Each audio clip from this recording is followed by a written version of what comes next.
Magandang umaga Pilipinas, magandang umaga Puerto Princesa at sa buong lalawigan ng Palawan. Para sa malaking misyon at mas malawak na paglilingkod sa bayan, narito na ho mga balita sa Super Balita sa 909 numero 2. Super Radio Puerto Princesa DYSP. Ito ang balita. Ayon ho sa Pag-asa, wala pang binabantayan na low pressure area o LPA na nasa loob ng PAR. Samantala, easterlies naman na nakaapekto sa Southern Luzon, Visayas at Mindanao. Bantay Panahon. Makulimlim na panahon na may kalat-kalat na pag-ulan at localized thunderstorm ang inaasahan sa Southern Luzon, buong Kabisayaan at Mindanao dahil sa pag-iral pa rin ng easterlies. Patuloy na umiiral ang easterlies o ang mainit na hangin. Yung pong mainit na hangin na nagmumula sa silangan na nakaapekto sa malaking bahagi ng bansa ngayong araw batay ho sa datos ng Pag-asa. Bantay Panahon. Nanatiling napakababa pa rin ang tsansa na may mabuong bagyo na makaapekto sa bansa sa susunod na 5 araw. Samantala mga kapuso, ang buong Visayas, ang Palawan kasamang Isla ng Kalayaan at Occidental Mindoro ay makakaranas ng bahagya maulap hanggang sa maulap na papawirin na may pulupulong mga pag-ulan, pagkulog at pagkidlat na dahil ho sa easterlies. Ang Eastern Visayas ay makakaranas ng mahina hanggang katamtaman na hangin mula sa hilagang silangan hanggang silangan na may mahina hanggang sa katamtaman na pag-alon ng karagatan. Ang natitirang bahagi ng Visayas ay makakaranas na mahina hanggang katamtaman na hangin mula sa silangan hanggang timog silangan na may mahina hanggang sa katamtaman na pag-alon ng karagatan. Ang Palawan kasamang Isla ng Kalayaan at Occidental Mindoro ay makakaranas na mahina hanggang sa katamtaman na hangin mula sa hilaga hanggang hilagang silangan na may mahina hanggang sa katamtaman na pag-alon ng karagatan. Bantay Panahon.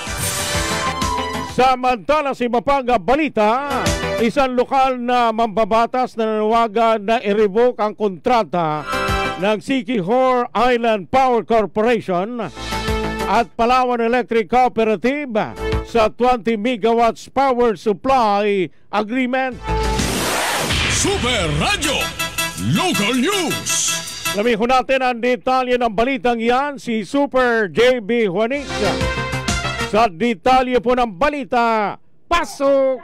Nanawagan nga si Board Member Ryan Maminta sa Palawan Electric Cooperatives at sa mga ahensang may kinalaman sa enerhiya na agad gumawa ng kaukulang hakbang upang ipawalang bisa ang Power Supply Agreement o PSA sa pagitan ng Paleco at Siquijor Island Power Corporation o SIPCOR.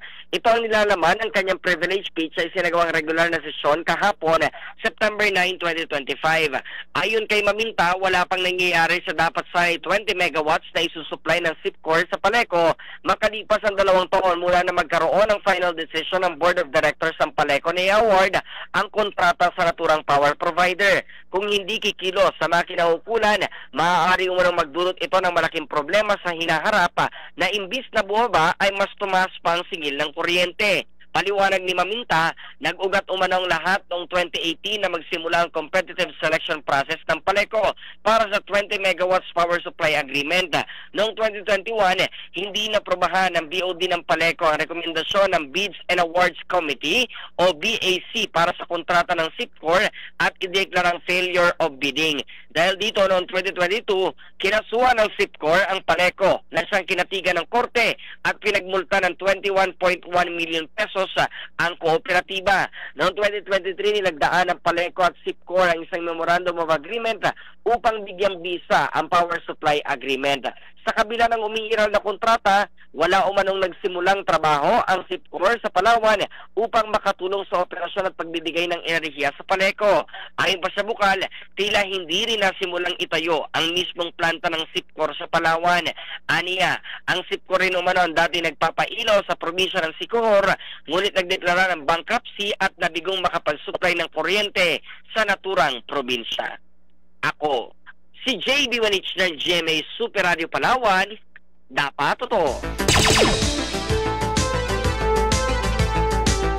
Alas 5:51 na ho ng umaga mga kapuso. Kayo po'y nakikinig na sa Super Balita sa 909 numero 2. Kayo'y nakikinig sa Super Balita sa umaga. Minimum na 17 pesos na farm gate price sa Palawan. Nais na hong isulong ng Sangguniang Panlalawigan. Super Radio Local News. Alamin natin ang detalye ng balitang yan.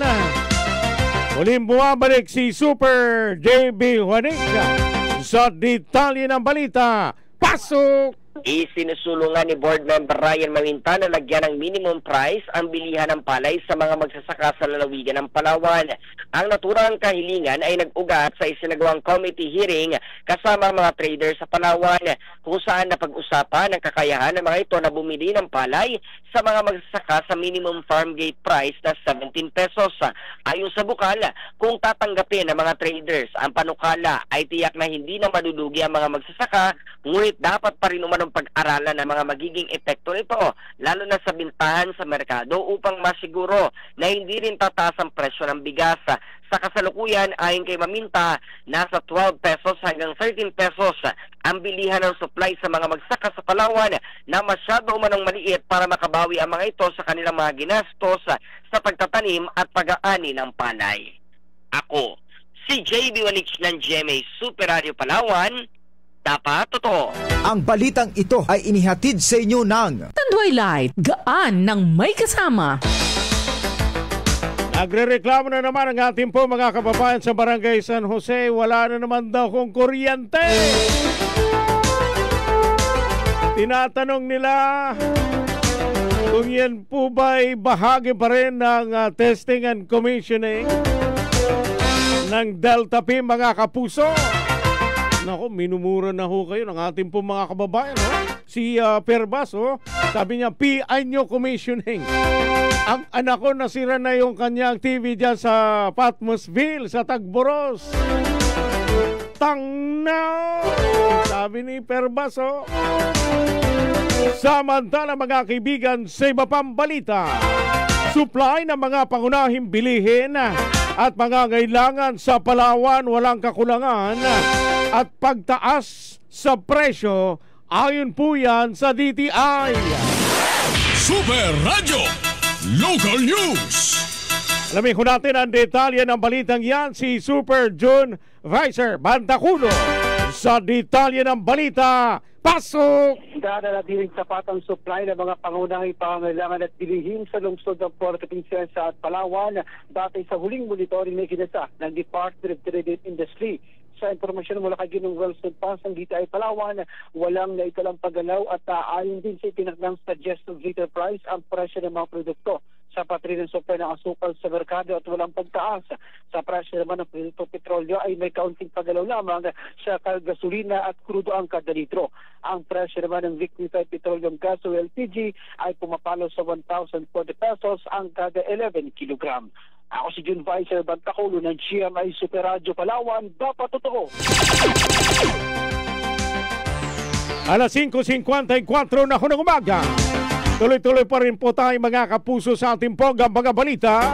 Paglilimita sa pagpasok ng mga imported rice sa Palawan, nais hong isulong sa Sangguniang Panlalawigan. Super Radio Local News. Sabi ko natin ang detalye ng balitang yan, si Super JB Juanic. Meron pong detalye ng balita. Pasok! Kasabay ng pagpapasa ng ordinansa na naglalagay ng minimum price sa mga aning palay ng mga magsaka, ay layunin rin na nasabing panukala ang paglilimita sa pagpasok ng mga imported rice sa Palawan bilang suporta sa mga lokal na magsasaka sa lalawigan.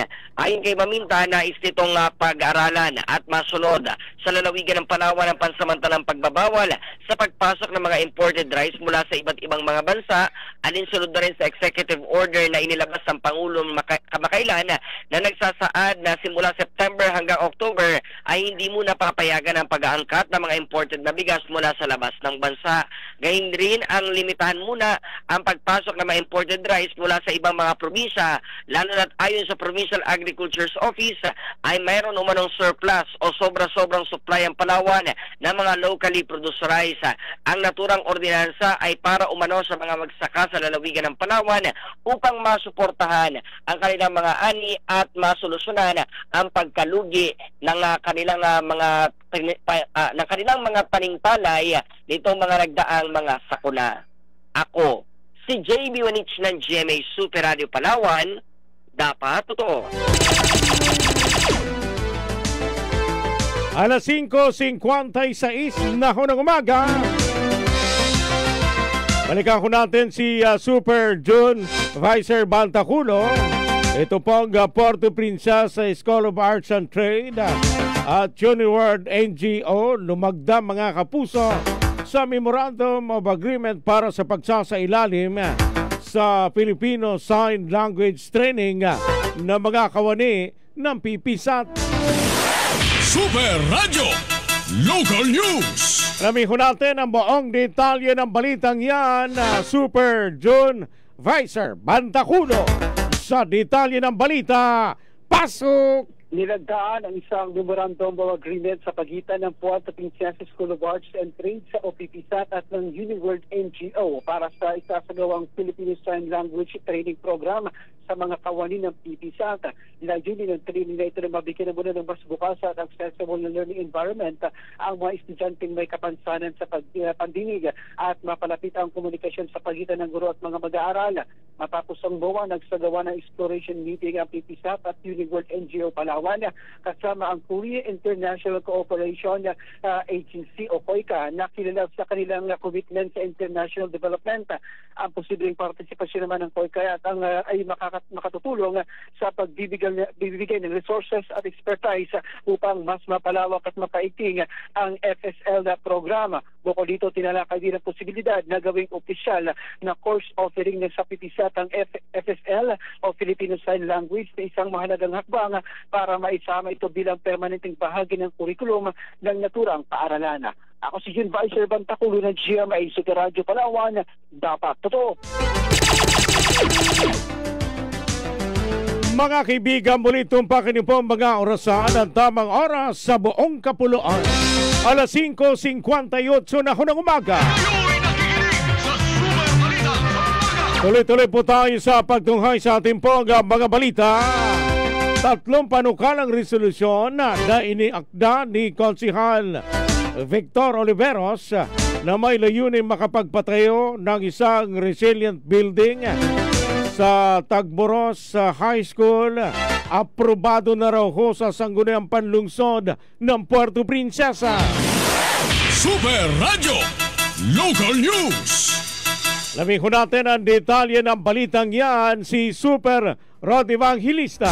Sa detalye ng balita, pasok!